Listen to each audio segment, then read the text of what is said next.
కక్ష చేతను ఏమీ చేయక దేన మనసు గలవారే ఒకడినొకడు తనకంట యోగ్యుడని ఎంచుకొనుచు మీలో ప్రతి వాడును తన సొంత కార్యములే కాక ఇతరుల కార్యములు కూడా చేయాలి. ఇప్పుడు ఫిలిప్పీ పత్రికల్లో ఉన్న ఈ బాధ్యత 4వ అధ్యాయంలో ఎవరిని అడుగుతున్నాడు చెప్పండి. ఒరే, నీ సొంత కార్యాలే కాదు, నీ పొరుగుడైన నీ సహోదరుడి కార్యాలు కూడా నువ్వు చూడాలరా. ఏదంటే నా సొంత కార్యాలు నేను చూసుకుంటాను, కానీ పొడుగోడు కార్యాలతో నాకు సంబంధం పెట్టి నేను ఎవరికి ఊడిగం చేయను అన్నాడు. అంటే క్రొత్త నిబంధన వరకు కనబడుతున్న ఈ భావజాలం ఏదేను తోట దగ్గర నుంచే, లేదా క్రొత్త నిబంధనలో కనబడుతున్న ఈ భావజాలం ఏదేను లోపల బయట కూడా దేవుడు నీ పొరుగు వారికి సృష్టి దగ్గర సాటి మనిషికి సృష్టిలో అకౌంటబిలిటీ వ్యవహరించాలన్నాడు. ఉన్నాం మనం? కక్ష మిస చెప్పండి. ఆడి ముఖం చూస్తేనే నచ్చదు, మనకి ముఖం చనిపోతుంటుంది. మనకి పెదాలు బిగించేస్తుంటాం, పళ్ళు బిగించేస్తాం. ఫేస్బుక్లో వాట్సాప్లో పెద్ద డైలాగులు స్టేటస్లు పెట్టుకుంటారు. ఏమని చెప్పినా, నువ్వు నాతో ఎలా వ్యవహరించావో నేను కూడా నీతో. డైలాగ్ బాగుంటుంది. నువ్వు నాతో ఎలా వ్యవహరించావో నేను నీతోనే అలా వ్యవహరిస్తానంటే ఇది చెప్పడానికి బాగుంటుందేమో, కానీ బైబిల్ చెప్తుంది నీ పొరుగు వాడితో నువ్వు సరిగ్గా వ్యవహరించకపోతే నువ్వు దీవింపబడవు. గుర్తుపెట్టుకో. ఆడన్నాడు కాబట్టి నేను అంటానంటే ఆడంటాడు, ఆడికి బుద్ధి లేదు, నువ్వెందుకు అంటున్నావు? వాడు అన్నాడు కాబట్టి, వాడు ఎలా చేశాడు కాబట్టి నేను ఎలా చేస్తావు? నీకు బైబిల్ రైట్ హక్కు ఇచ్చిందా? నీకు ఎక్కడైనా రైట్ హక్కు ఇచ్చిందా? నీ పొరుగోడిని, నీ ఇంట్లో వాడిని, బయటోడిని ఎక్కడైనా నీకు అనడానికి రైట్ హక్కు ఉందా? రైట్స్ ఉన్నాయా? లేదు. బైబిల్ చెప్తుంది, ఇదిగో నువ్వు ఎవరిని ఏమనకూడదు. ఎదుటోని ఎలా చూడాలట? నేను తోపు, నేను తురుము అనుకోక చెప్పండి, నాకన్నా ఆడే తోపు అనుకోవాలంటే, నాకన్నా ఆడే గొప్పోడు, నాకన్నా వాడే మంచోడు, నాకన్నా వాడే నీతిపోడు. మనం ఏమంటాం? బైబిల్ చదవరండి అందరూ అంటాం. బైబిల్ చదవకపోతే చదివించు.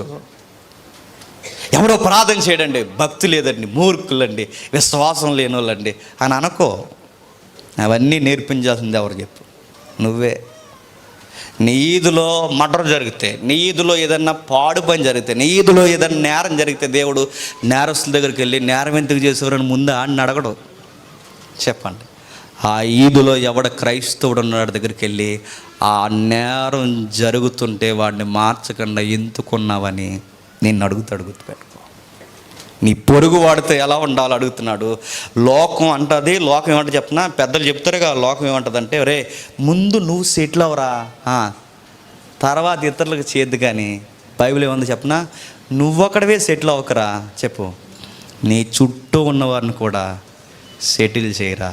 ఇది బైబిల్ థీమ్. నువ్వు బ్లెస్ చేయబడాలంటే, మళ్ళీ చెప్తున్నాను, నువ్వు దీవింపబడాలి అంటే నీ పొరుగుడు అక్కర్లు కూడా నువ్వు తీర్చాలి. కయ్యని అదే అడిగాడు, నీ తమ్ముడేడి? నీ తమ్ముడేడంటే నా పంటతో నాకు సరిపోతుంది, ఆ డిపార్ట్మెంట్ నాకు సంబంధం లేదన్నాడు. నీకు బాగా ఎక్కువైంది అనుకున్నాడు దేవుడు. బాధ్యత లేదు. మీ నాన్నకి చెప్పింది అదే, మీ అమ్మకు చెప్పింది అదే, ఇప్పుడు నీకు చెప్తుంది అదే. సృష్టిలో మీరు తిరగడానికి కాదురా పుడతా, ఈ సృష్టిని పాడు చేయకుండా, సృష్టిని జాగ్రత్తగా చూసుకుంటూ, ఈ సృష్టిలో మీరే ఏలికలుగా ఉంటూ, మీరే ఈ సృష్టిని పోషిస్తూ మీ పొరుగు వారికి దీవెనకరంగా ఉండాలని నేను మిమ్మల్ని పుట్టించాను. వ్యతిరేకించాను. నేను క్వశ్చన్ అడుగుతున్నాను, చెప్పండి. సొదొమ గొమొర్రా ఎందుకు చచ్చిపోయిందండి? తెలుసా సొదొమ గొమొర్రా అంటే? సొదొమ గొమొర్రా వర్డ్, సొదొమ గొమొర్రా అంటే సొదొమ గొమొర్రా పదం నుంచి సొదోమ్ అన్నదాన్ని ఇంగ్లీష్లో వేరే సౌండ్ ఉంటుంది, దాని నుంచి వచ్చిన వర్డే ట్రాన్స్జెండర్స్ అంటారు చూసారా, ఆ వర్డ్ అక్కడదే. పురుషులతో పురుషులు, స్త్రీలతో స్త్రీలు, ఈ వర్డ్స్ అనేది అది ఎప్పుడైనా మాట్లాడుకుందాలండి, ఇదో భయంకరమైన సబ్జెక్ట్ అది. ఇప్పుడు క్వశ్చన్ అడుగుతాను, చెప్పండి. సొదొమ గొమొర్రా బూడిదైపోవడానికి కారణం ఏంటండి? గంధకాలు గురిసేయనా? క్వశ్చన్ అడుగుతుందని చెప్పండి. గంధకాలు ఎందుకు కురిసాయి? ఎందుకు కురిసాయి చెప్పనా? వాళ్ళు వ్యభిచారం చేశారు, పురుషులు పోయారు, స్త్రీలతో, అవన్నీ సెకండరీ. ఫస్ట్ ఆఫ్ ఆల్ వాళ్ళు పతనం అయిపోవడానికి కారణం సెల్ఫ్ వల్లే చచ్చిపోయారు. ఎక్కడుంది రెఫరెన్స్? యెహెజ్కేలు చూడండి ఒకసారి. యెహెజ్కేలు గ్రంథం 16వ అధ్యాయం. యెహెజ్కేలు గ్రంథం 16వ అధ్యాయం. యెహెజ్కేలు గ్రంథం 16వ అధ్యాయం 49 వచనం చూడండి. పోలికగా మాట్లాడుతూ చెప్తున్నాడు చూడండి. నీ చెల్లెలైన సొదొమ చేసిన దోషం మీదనగా దానికి దాని కుమార్తెలకును కలిగిన గర్వమును ఆహార సమృద్ధియు నిర్విచారమైన సుఖస్థితి అనుసరించినదియే అది దీనులను దరిద్రులకు సహాయము చేయకుండా సెల్ఫ్తో చచ్చింది. అందుకే చచ్చిపోయింది. తాను సుఖపడ్డానికి, తన సుఖభోగాలు ఎరగడానికి ఇతరుల్ని నిర్విచారముగా వదిలేసి వాళ్ళ సుఖాలు ఎరుగుతూ ఆహార సమృద్ధి బాగా కూడబెట్టుకుని వాళ్ళ కుమారులు నెత్తికి గర్రం ఎక్కించుకొని దీనులను దరిద్రులకు కనీసం గుప్పెడు మెతుకులు పెట్టకుండా పోగేసుకోవడం స్టార్ట్ చేశారట. చివరికి చెప్పండి, ఆ సుఖాలలో చేసిన పనులే వ్యభిచారం. ఆ సుఖాల్లో చేసిన పనే సెక్స్లో ఎక్స్ట్రీమ్ కిల్లర్. ఆ సుఖాల్లో చేసిన పనే ఘోరమైన ప్రకృతికి విరుద్ధమైన చర్యలు చేశారు. అందుకే దాని వెనకాల ఇంతగా ఈ సుఖానికి మరిగిన వీళ్ళు ప్రధానమైన సూత్రం ఏంటంటే, ఆ సుఖం వెనకాల సూత్రం ఏంటి చెప్పనా?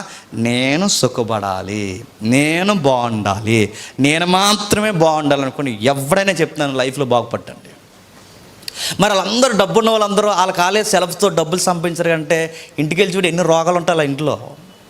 ఇంటికి వెళ్ళి చూడు ఇంట్లో ఎన్ని రోగాలు, ఎన్ని గొడవలు, ఎంత దరిద్రం. కనీసం ఇప్పుడు మెతుకులు తినలేని ఆ డబ్బంతా పెట్టుకుంటారు. వెళ్ళి చూడు అనిల్ అంబానీని చూడు ఏమైపోయాడో. ఆ ముఖేష్ అంబానీ కొడుకుని చూడు, రోజుకి మళ్ళీ చెప్తున్నాను, రోజుకు ఒక ట్రీట్మెంట్ జరిగితే కానీ ముఖేష్ అంబానీ గారు అబ్బాయి బతకడు. వెళ్ళి చూడండి, డబ్బులు సంపాదించి అడుగుతున్నాను. నేను ఏం తప్పు వ్యక్తులు అంటలేదు, కానీ దేవుడు వదిలేసి అందరికన్నా మనం వెనకాల పోగేసుకోవడం స్టార్ట్ చేశాము. పొరుగుడికి అన్యాయం చేసి 10 రూపాయలు లాగేసి మాట, చూపు, ముఖం చిన్నబుచ్చుకోవడం, ఇలాంటి యాటిట్యూడ్ నువ్వు చేసావో అని మళ్ళీ చెప్తున్నాను. దేవుడు నేను దీవించడు కాక దీవించడు. నువ్వెన్ని కబుర్లు అంటే చెప్పు, నువ్వెన్ని ప్రార్థనలు అంటే చేయి, నువ్వెన్ని ఉపవాసాలు అంటే చేయి, నువ్వెన్నైనా చేయి. నువ్వు కింగ్ అంటే కింగ్లా కిరీటం పెట్టుకుని తిరగడం కాదు. కింగ్ అంటే నీ నైబర్కి నువ్వు సర్వీస్ చేయాలి, అంతే. అదే కింగ్షిప్ అంటే.